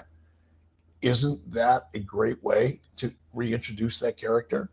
Get the controversy going, get social media fired up, get people arguing, throwing hand grenades back and forth, digitally, and boom, you've got the premise for a story, or at least you've got the foundation for a good premise of a story. Nintendo Ninja is with us, and he wants to know when we're talking about the WCW N64 games next week. We have called an audible today. We are going to be talking about the video games and licensing next week. There's so much news to print this week. We're just going with the headlines. But the headline right now is that summer is here. There's more sun. There's more light. There's more times to do all the things that make summer so special. And the number one thing you don't want to be doing the rest of summer, spending hours cooking inside, and that's where Factor comes in. Factor's chef-crafted, dietitian-approved meals are ready in just 2 minutes, taking the hassle out of eating well. Factor meals arrive fresh and ready to eat, perfect for any active lifestyle over summer and beyond. With 45 weekly menu options, you can pick gourmet meals that fit your summer gains and goals. You can choose from options like Calorie Smart, Protein Plus, Keto, and more. Factor powers up your day, sun up to sundown, with nutritious breakfasts, on-the-go lunches, premium dinners, and even guilt-free snacks and desserts. Factor has your entire day covered. You can go enjoy more this summer. Get Factor if you want all the flavor and none of the fuss. And I got to tell you, Eric and I have tried all the different meal delivery kits through the years. I mean, we've had several advertise with us, but even when Factor's not advertising with us, the Thompson household's reordering. Because as JR would say, it's restaurant quality. And if you want me to eat it, it better taste good, and it does. Man, I don't even miss Megan's home cooking when I got Factor. Don't tell her I said that. But I'd oftentimes hear her say, hey, I could cook so-and-so, or I've got a Factor meal. I don't hesitate, and I make it her idea. I say, honey, why don't you skip cooking tonight? You've had a long day. I'll take Factor. The reality is I like the Factor better. Go get started right now at factormeals.com/83weeks50 off. Use the code 83weeks50 off, and you'll get 50% off plus free shipping on your first box. That's code 83weeks50 off at factormeals.com/83weeks50 off for 50% off plus free shipping. factormeals.com/83weeks50 off. So let's talk about night 2. This is what everybody was wanting to talk about. Your lasting impression of SummerSlam was night 1 with Seth Rollins with the Ruse of the Century, and night 2, Brock Lesnar's back. Now, before we talk about Brock Lesnar and the controversy about his return, I want to ask you about the story. And Lord, I'm not trying to pile on and be negative here, but when it first happened back at Elimination Chamber, we heard all the comparisons. Oh, this is the biggest heel turn since Hulk Hogan turned heel. Oh, this is the most excellent. This is the biggest angle in the history of wrestling. Oh, it went nowhere. On Friday night, John Cena came out and said, just 2 nights before his main event on pay-per-view at SummerSlam, my bad. Pretend nothing that happened in the last 6 months happened. I love you guys. I fell for something from somebody else, but the champ is here, and I'm John Cena, and I'm your hero. Here we go. So I love the entrance. We start with the black and just white letters, John Cena, like he's been doing the heel work. And then all of a sudden it kicks in. And now we get the familiar music and graphics. And here he comes. And I thought the main event was terrific. I was critical of the WrestleMania main event. I told you that I felt like John had lost a step. You were a little bit offended when I said that at the time, I think. But this was a WrestleMania main event. I would argue that this match was better than what we saw at WrestleMania, and I think everyone would agree with that. I even would say I enjoyed SummerSlam because of those two big angles that closed both shows better than I did WrestleMania. So this checked every box for me. I heard Brian Alvarez say this was probably John Cena's best match in over a decade. I don't think anyone can argue with that. An incredible performance with Cody. But then the big swerve at the end that nobody saw coming. Just a couple of weeks after we heard Daniel Cormier slip up and say, oh, Brock Lesnar is on the banned list by TKO. And here he comes. People melted down. We'll talk about Brock in just a moment, but what did you think of the execution and maybe the about face of the Cena heel turn? And I know you got to see the main event. What did you think of John Cena and Cody Rhodes closing out SummerSlam? Mixed emotions. I sat and watched that match on a big screen at a bar, Hogan's Hangout, and it was odd to me because he's a huge screen. On one screen, I'm watching the main event. On another screen, right next to it, equally large screen, same size, I'm watching. I don't know, it was Hulk Hogan and somebody, might have been Andre, I don't know. And I was really paying closer attention to the pace of both of those matches, the way the match was laid out in the ring, the way the performance was executed in the ring, however you want to say it. And it was a little distracting because I was constantly going back and forth.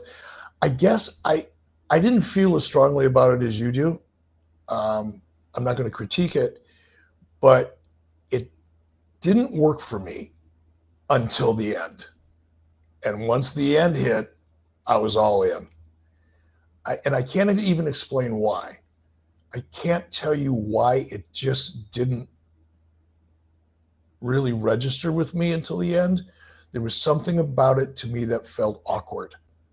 And maybe it's the whole heel, babyface heel, back and forth. The fact that I never really bought into the heel turn as strongly as I wished I would have, to be fair about it, to be honest about it. But once the finish came, once Brock made his appearance, then it kind of all made sense to me, and it was a lot easier for me to enjoy. But only because of the swerve at the end. I really enjoyed the match itself. I think I had realistic expectations based on the WrestleMania performance and seeing John on Unreal. I know you haven't had a chance to see that yet, but John, half joking but half serious, said he was taking photos and he did the "you can't see me" thing, and he said, "You know, you're getting old when even this hurts your SI joint." That's awesome. When I saw that, I thought, man, Lord bless him for continuing to put his body on the line. And I know that the Brock Lesnar return is where we're going next.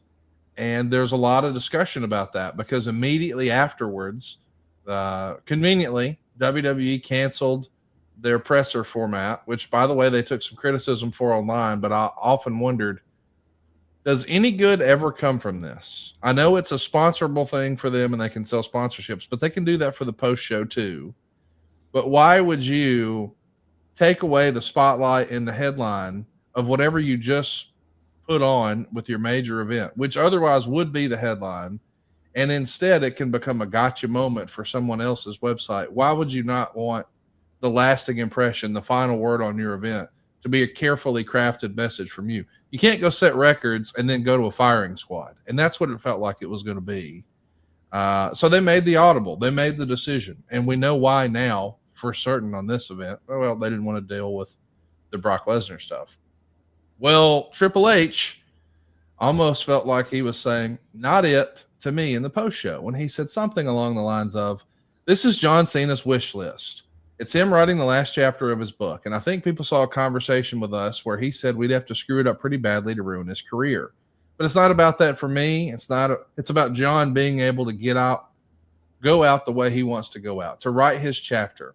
I know what that's like as a performer. I know what that's like for everybody to feel that. And I think for John to be able to do what he wants to do, one of the very first things I said to him is, who do you want and how? And we're working through that. So that almost feels like he's saying, hey guys, this is who John Cena wanted. Now, John comes out the next day and says, I've been saying the same thing for 25 years. They deal them, I play them. I'm just really excited. We got like 12 of these things left. I think SummerSlam was an indication from the audience where everybody kind of knows what that we're closing our book. And just because I close my book in December, that doesn't mean WWE closes its books. They got to continue their programming going forward. So they're just going to try to make the most exciting shows for the fans. A dozen of them I got left. They deal them, I play them. So no matter whose idea it was or how it happened, Dave Meltzer has revealed that 3 or 4 weeks ago, WWE's legal department essentially cleared the return of Brock Lesnar. Now, smarter people than I would say, well, that means they think they're going to arbitration and none of this will affect Brock Lesnar. As a reminder, Brock has not been sued. He's not been charged. There's no criminal charges involved, but his name is mentioned in a lawsuit against WWE and against Vince McMahon. So a lot of people just assumed nothing's going to happen until that lawsuit is complete.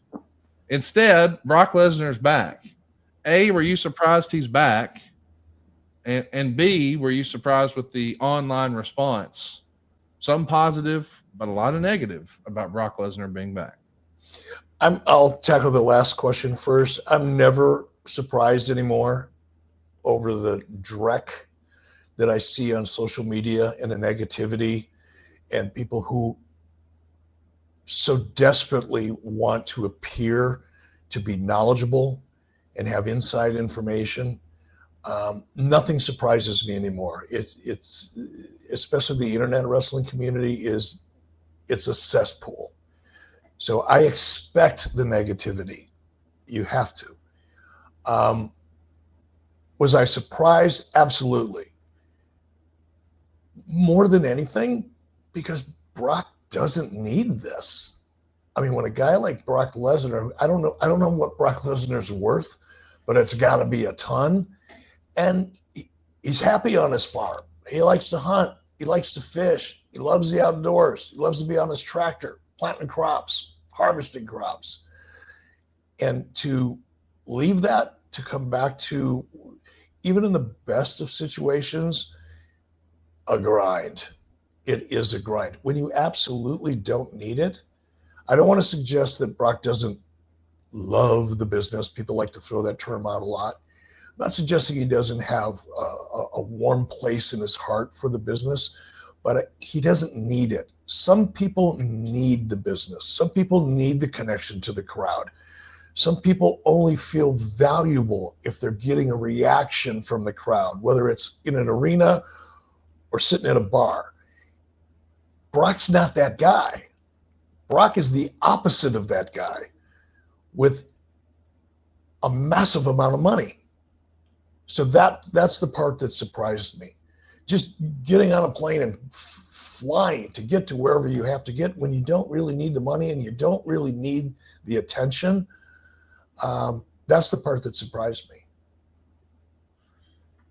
The thing is, if you followed TKO, which is the parent company for WWE, you've seen how they allowed the UFC to be managed.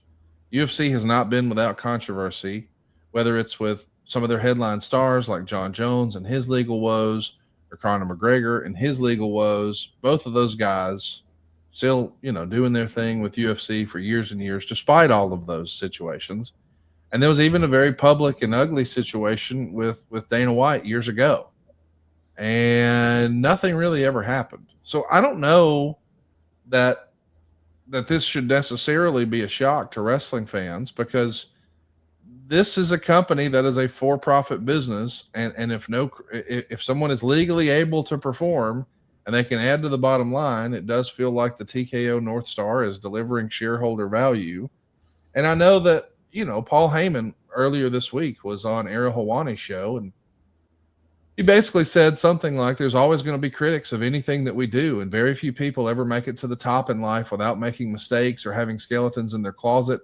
Obviously, the decision was made. It's time to bring back Brock Lesnar. Whatever that decision is based on, I respect it. If there are critics of it, get over it. He's here and he's going to be here, and you ain't going to be able to cancel him. And I'm happy to have him back because the audience is happy to have him back. And if we brought him back and the audience rebelled against it, I wouldn't be happy to have him back. Now, when this first happened, Dave Meltzer suggested that this was almost like a stress test. Hey, if they put him out here and it's met with resounding boos, they can get their way out of it. But he came back, got a big shock pop. Now, we have yet to see him after that surprise return. And you and I have talked about this for years, Eric. Whether you're a good guy or a bad guy, if you're a big star and you return, you're going to get a hero's welcome on your return. Now, that's what happened. I think the real test, I would argue, is when he starts making regular appearances on TV. But even then, will they say, oh, that's because he's a heel? This is the desired effect. Either way, Brock Lesnar is back. And a lot of people are wondering, well, if this is what John Cena wanted, does John Cena want Vince McMahon back? And a lot of people are now curious, will Vince McMahon be at John Cena's last match, or could we see him return to some sort of on-camera? And Meltzer even freestyled earlier in the week on Wrestling Observer Radio that perhaps if this Lesnar thing goes well and the lawsuit gets sunset, is there a universe where Vince McMahon is back in WWE? Could you see that happening, Eric? I've said this 100 times, I think, in the last couple of years. Nothing ever surprises me when it comes to Vince McMahon. Yeah. And there is no such word as impossible when it comes to Vince McMahon. So is it possible? Of course it's possible. Is it likely? That's a stretch to me. I don't know. I don't know, man, but I wouldn't bet against it. I'd be surprised in the sense that it's not necessary. It's not like Vince McMahon is going to draw money for WWE. So from that perspective, I don't see it. But he is Vince McMahon.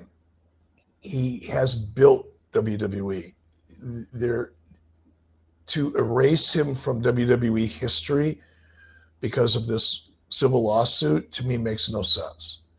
So maybe the answer probably is somewhere in between. Do I see him coming back? Could I see him on camera again in recognition for what he's done and what he's accomplished in building the WWE that we've known today? Yes, I could see that happening. I just don't think we'd see him on a regular basis.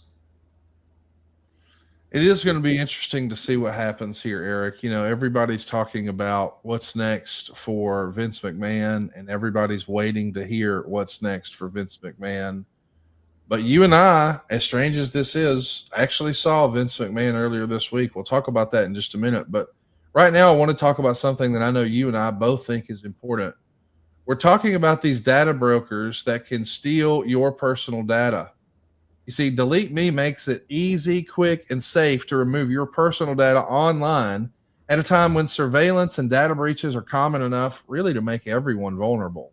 You see, data brokers make a profit off of your data. I don't know if you knew that or not, but your data is a real commodity. And anybody on the web can buy all of your private details. And that leads to things like identity theft and phishing attempts and harassment. But now you can protect your privacy with Delete Me. Now, if you're curious what data brokers do, well, let me explain. They'll take your name, your contact info, hell, even your social security number, dude, even your home address, information about your family members. And all of that is compiled by data brokers and then sold online.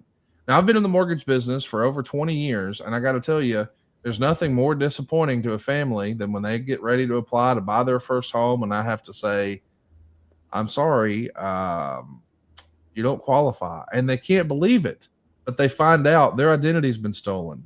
Someone's ran up a bunch of debt, not them, and it's ruined their opportunity for the moment. Now, we were able to help them and fix it in time, but boy, what a hassle. What a traumatic event that must be. Privacy is really important to me. It should be important to you. If you've ever been a victim of identity theft, you know how serious this can be. And these days, with things like harassment and doxing, man, there's never been a better time to let Delete Me help you out. Take control of your data. Keep your private life private by signing up for Delete Me. And now we've got a special discount for our listeners. How about 20% off your Delete Me plan when you go to joindeleteme.com/83weeks. Now use the promo code 83 weeks at checkout. That way, and it's the only way, you'll get 20% off. You go to joindeleteme.com/83 weeks, punch in their promo code 83 weeks at checkout, and you're hooked up. That's joindeleteme.com/83 weeks. Joindeleteme.com/83 weeks, and the code is 83 weeks.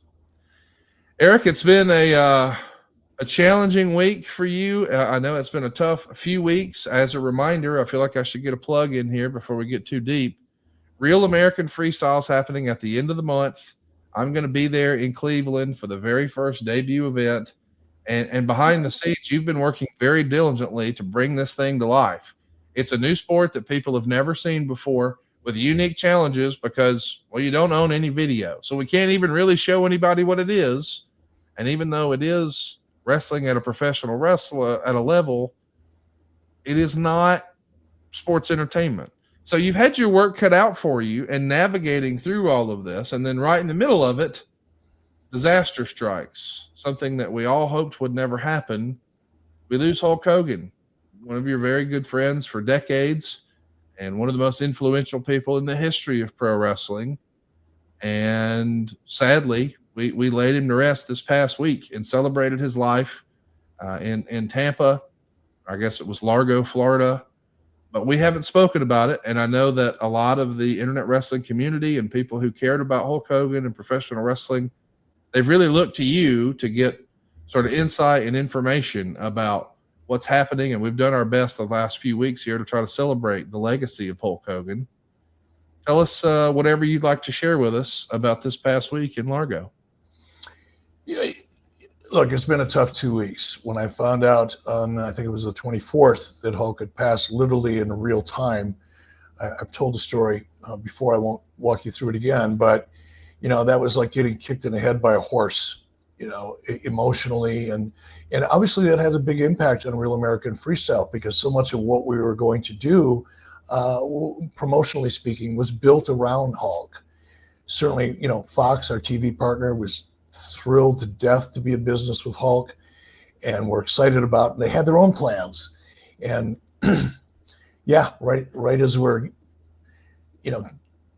about to enter the 30-day countdown to the event, Hulk passes. So it's been challenging to say the least, but we have a really good team, some quality people that are working really hard, and all of us are committed to succeed because of Hulk. And if anything, I think it's inspired us even more to pull this thing off and to make it successful and to make Hulk proud, because Hulk was passionate about this. It's been, I talked to Hulk's wife, Sky, and this is one of the few things in the last couple of years that Hulk has really been passionate about. And it almost surprised me because I didn't understand it at first, why he felt so strongly about Real American Freestyle and why he was so committed to it. But Hulk was never an amateur wrestler, so he didn't have that firsthand connection to the sport, but he did have a firsthand connection to some of the wrestlers involved. Izzy Martinez, one of our partners, being one of them. Hulk spent some time with a lot of the amateur wrestlers that are a part of, Izzy's community and Chad Bronstein's community, and Chad was an amateur wrestler. Hulk got exposed to a lot of these wrestlers, and he saw something that really excited him, and it was the character.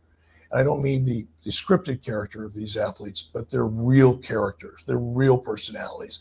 And more importantly, and this is what sold me, when Hulk called me and tagged me in, so to speak, to this project, because it was Hulk who convinced me to join the team. What sold me was when Hulk said to me, Eric, when you meet these athletes, when you get to know these people, their stories are so powerful that there is no way we cannot make these guys stars and gals. So I hate the word gals, men and women, stars. He saw the potential in them to be mainstream larger than life athletes based on just who they were and their stories and their commitment and their discipline. And if Hulk Hogan knew anything, it was how to build a star. He had firsthand experience in that. And it's what sold me. And after getting to work with some of these athletes over the last couple of weeks, months now, I absolutely see what Hulk saw. And like everybody else on our team, I am more committed today than I've ever been about this project, and excited. Things are going well. We just started our promotion a couple days ago, a hard promotion, locally, and Fox Nation is going to start promoting nationally here shortly. I'm excited. I, along with the rest of our team, we're going to make Hulk Hogan proud, very proud. I'm excited to be in Cleveland. I'm going to bring a band of friends, and we're going to have a blast. I can't wait, and certainly appreciate you guys' efforts in building something totally new that people have never seen before. But when we think about Hulk Hogan and the celebration of life, I don't know what I expected, Eric. You and I talked beforehand, and I felt weird about going. I mean, this is a weird sentence because nobody is, but I'm not a funeral guy. I don't do well with it. And I don't know. I just still struggle with the concept of death. Like, even with Hulk Hogan, with as much influence as he had over, the world and his community and on and on and on. And you've got just a who's who are there. Just knowing, well, a couple hours later, when people leave the church, it's like life goes on. I still struggle with that. And so I wasn't really looking forward to it. And I kind of tried to weasel out and say, I don't know, I feel weird about this, Eric. Like, I don't really know the family. I mean, I only talked to the guy like 30 times. I don't know. And I went and I tried to be respectful of mine and your friendship and wanted to do the right thing and just pay respects. But I mean, I saw people there I never thought of. Bill Shaw was there. Yeah. Like, the idea that somebody said, hey, that's Bill Shaw. And I look and you're standing next to him. And I'm like, we've talked about this guy for years and years. And I've seen him on TV before, but like the idea that Bill Shaw's there to pay respects to the incredible Hulk Hogan, I just thought, how cool is this, man? It really did feel like a celebration of life. It did. It was a beautiful service. I'm like you. I just haven't learned how to handle death and funerals. And maybe you never do. Maybe there's no way to really handle it well. But I was a little concerned that I might crack, to be honest with you. I cry at Disney movies, right? Like if it's a Disney movie and there's an animal involved, it's going to happen. I don't know why. There's just certain things that make me very emotional. And this was certainly one of them. But, my wife was there, Lori was there, my son Garrett, his wife, Mary Jane, and my daughter Montana were there with me. So that helped. And Jason Hervey was there with me. And seeing you there, knowing you were there, and by the way, I was the one that encouraged you to go. Yes. Because I know that Hulk would have wanted you to be there. You've been a big supporter, and I've appreciated that, and I know Hulk has. Hulk did. So I was happy to see you there. And I held up pretty good. Yeah. I didn't stick around long, but I stuck around long enough to see Bill Shaw standing off to the side. And I was really excited to introduce Bill to you because Bill listens to our podcast. Oh, I had no idea. Yeah, he was asking me questions that it's like I haven't seen Bill in person in 15 years, and it's not like we talk on the phone on a regular basis. So he's asking me questions about real American freestyle and a lot of things that we've talked about on this show. And when I said, hey, Bill, that's Conrad Thompson. He goes, oh, yeah, I know. He's your partner on the podcast. I said, well, Conrad, get over here. You got to meet Bill Shaw. And Bill had a lot of love and respect for Hulk and was proud to be a massive part. Look, Hulk Hogan would have never made it to WCW if it were not for Bill Shaw. Right. I didn't have the ability to pitch Ted Turner the idea of bringing in Hulk Hogan. But I did report to Bill Shaw, who did have the opportunity and the ability to pitch it. If it wasn't for Bill, Hulk would have never made it to WCW. He was very much an important part of not only WCW and Hulk Hogan, but Bill Shaw was an incredibly big part of my life. And you and I wouldn't be talking today if it weren't for Bill Shaw. So I was really excited to see him there and to introduce him to you. It was a great moment. It was interesting to see. I mean, it was like it was an event. I don't know if this was your experience, but I managed to I stayed near the airport because I had the only nonstop I could get was first thing the next morning. Well, Jeff and Karen Jarrett were on their way to AEW TV, and they left 2 hours before I did. I think their flight was 5 a.m. Eastern. Ooh. So he's on Central Time. So that means he had to be at the airport at 4 his time, or his flight was at 4. I mean, it's crazy how early their flight was. So we're both staying right by the airport. So it's just less terrible to wake up at the crack of dawn when it's still dark outside and get out of there and then have a normal full day and a full night. But either way, we had to like get clearance to get in the parking lot. I mean, there were dozens of police officers there, and they had to check your name off the list and radio in before you could get in. And then when you get there, there's the tickets, and here's where you're supposed to sit. Like, I've never seen anything like this. But the red and yellow flowers that were everywhere, it was so well done. I was just kind of overwhelmed. I mean, it felt like you were walking into the bar in Star Wars on some level. Like right in front of me, to my left is Jeff and Karen Jarrett. Down from them was like Kevin Nash and Sean Waltman. And then right in front of me is Matt Riddle and his wife. And right behind me are Dory and Marty Funk. And I'm like, how is this? What a crazy collection of people. I mean, everyone from Ric Flair to Dennis Rodman to Theo Vaughn to Kid Rock to Chuck Zito, Dixie Carter, Vince McMahon, John Laurinaitis. Like, I had a great chat with Dixie and Serge, her husband. Yeah. This was very, very cool. I really appreciated that. I know that Jeff and Karen did too. I mean, it was on some level like a family reunion. I mean, I said it last week on the program, and it's not that big a deal, but it is interesting to think about.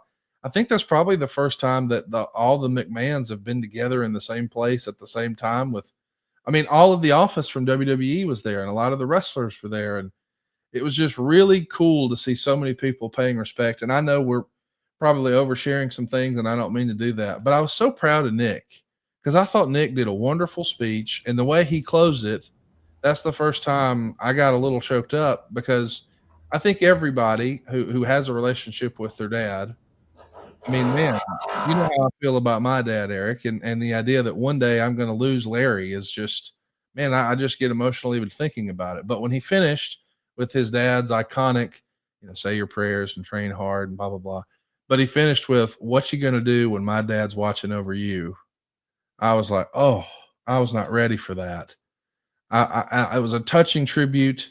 There was a letter from Donald Trump there. I don't know how many times there's been a letter from the president at a funeral like this for a professional wrestler.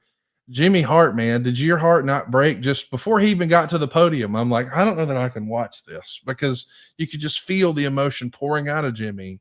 It was really touching to see the impact he had on so many people in that room. Indeed. And I'm looking up at the sky because somewhere in a room up above me, there's somebody drilling into something. So if we have to cut this short because of the noise, I hope everybody understands. But it was seeing Nick, I couldn't have done it. I was grateful that I wasn't asked to speak because I couldn't have pulled it off. You know me. I mean, there was no way I could have got up there and held it together. And the fact that Nick did, super impressive. And it goes to what I said earlier about Nick being a really composed, level-headed individual. And Vince McMahon. I mean, Vince did an amazing, I thought, an amazing tribute to Hulk, and I was really glad to see him there. I know some people are going to not understand that, but that's okay. I thought it was appropriate, and I know for a fact that Hulk would have loved it. Maybe that's why I loved it. Triple H, I thought, did an amazing job in his speech. It was very sincere. It was authentic. It was heartfelt. It touched me. Let's put it that way. I was really impressed with Triple H. The pastor at Hulk's church, yes, I thought was just amazing.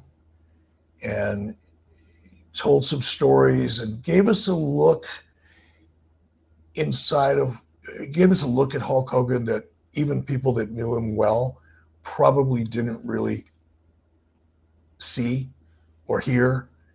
And I was so grateful for that. I mean, the whole thing was just amazing. Well, I'm not going to say that's our buzzer, but we're closing in on 2 hours. And what's crazy is we didn't even get to our topic. Next week, this time, we will be getting together to talk about WCW video games and WCW licensing opportunities, because that was WCW at their peak. But I knew that, there have been a lot of reports about Hulk Hogan's memorial service, but I felt like people would probably want to hear it from you.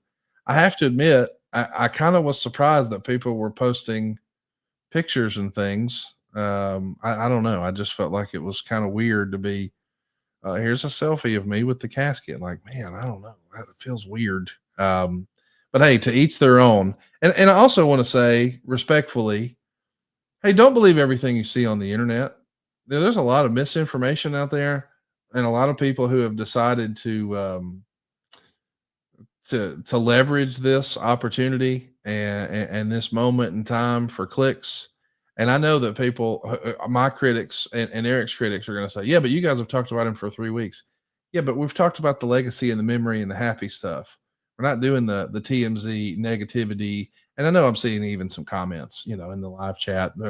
Well, so-and-so said, hey, I don't care what so-and-so said. Like, that's not the kind of show we're going to do here today. And I don't know. It just feels dirty and less than. And so we're not going to do it. So you can keep asking those questions in the chats if you'd like, but we're never going to address those because it's just out of place and it feels, I don't know, less than. So Eric and I are going to take a pass on all that sort of discussion. But I will say there's a lot of stuff that's been reported that I know for a fact it's not true. And I'm not saying like I have some sort of inside information. I'm just saying I was there. So I know that some of the things you're hearing, Eric, are just nonsense. And I can only imagine how frustrating that is for you, because on the one hand, you kind of want to defend your friend, but on the other hand, he's no longer with us. So that's just kind of giving them what they're looking for, the attention they're looking for, right? It is. And probably one of the reasons I feel as strongly about the internet wrestling community and social media in general. It's just such a negative, dark, ridiculous place. And I'm learning to not let these things bother me any longer.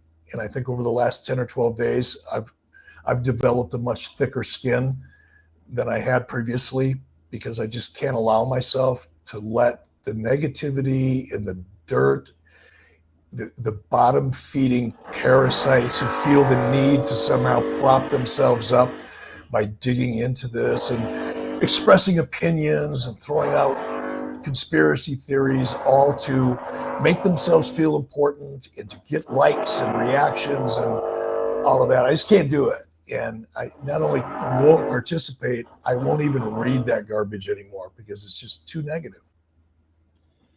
It is too negative, and that's not the lasting legacy we want for Hulk Hogan. And man, I can't believe that he's still not here. It just kind of feels like, I even talked to Jerry Lawler, who was there, and we both sort of said the same thing at the same time. I kind of never thought this day would come. Like, I think it's been a reminder for a lot of people. I know it has for Rick, to think about his own mortality.